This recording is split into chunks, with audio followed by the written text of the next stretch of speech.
How Coco Chanel took over fashion and destroyed the old money elite. The dark truth they do not want you to know. This is not just a story about fashion. This is the shocking story of how Coco Chanel went from being a poor orphan with nothing to building one of the most powerful fashion houses in the world. She rewrote the rules of fashion. She defied the elite and forced them to accept her. And she built an empire that still dominates today. But here's what they don't tell you. She made enemies in high places. She was accused of dark secrets in World War II. And her rise to power, it came at a price. How did Gabrielle Coco Chanel go from being an outsider to destroying old money elite and running the biggest luxury fashion brand in history? And more importantly, why did the fashion world try to erase parts of her story? Let's break it down. The orphan who refused to stay in her place. Before she was Coco Chanel, she was just Gabrielle, an abandoned child, a girl raised in an orphanage with no family, no money, and no connections. She was supposed to stay poor. She was supposed to become a servant or a factory worker. But Coco Chanel, she had other plans. She taught herself to sew. She started designing hats for wealthy women.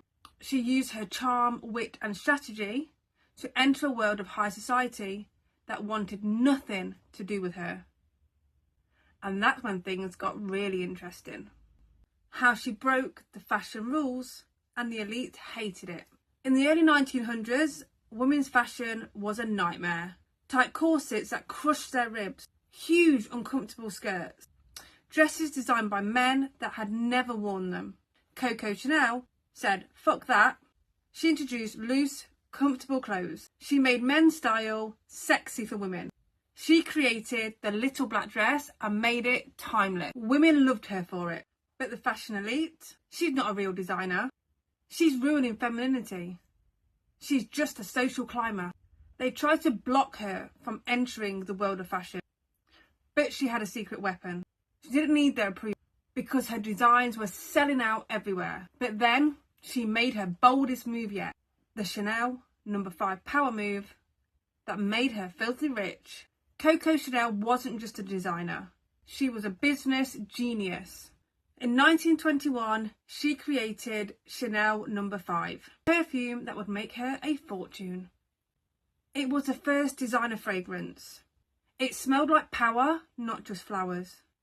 And she did something that no one had ever done before. She put her name on it. And the result? It became the best-selling perfume in history. It made Coco Chanel rich independently. But then, World War II happened. And this is where things get dark. The dark controversy they tried to erase. Coco Chanel was a fighter. But in World War II, she was accused of something shocking. Allegations surfaced that she had ties with the Nazis. Some say she used war as an excuse to take back control from her business partners. Others say she was a spy for the Germans. The French government even investigated her after the war. But here's the twist. After the war, instead of being cancelled, she made a comeback. She rebuilt Chanel into the ultimate luxury brand. And she never spoke of the controversy again. The fashion world just looked the other way. And today, most people have no idea of this part in our story. How Chanel became the most powerful fashion brand in the world. Here's the real reason why Coco Chanel is a legend. She didn't just create fashion. She created the image of wealth and power. She turned Chanel into the ultimate status symbol. She built a brand that lasted longer than her lifetime. And she made Chanel into a force that still dominates today. Today, Chanel is worth over $15 billion. Chanel No. 5 still sells a bottle every 30 seconds. And Coco Chanel's impact? Unmatched. She played the game of high society and won. So what can you learn from Coco Chanel? This is why Coco Chanel's story is so powerful. She started with nothing. She built an empire in a world that tried to shut her out. She made herself unforgettable. So what's the takeaway? You don't need permission to be great. She wasn't born into fashion, she created her way into it. She built a brand, not just a business. Coco Chanel built something that was bigger than herself. Be unapologetically you. She didn't follow trends, she made them.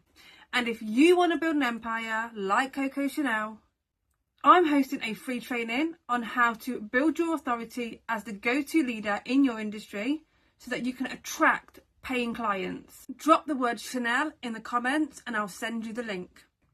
This is your time. No more playing small. No more waiting. Let's go.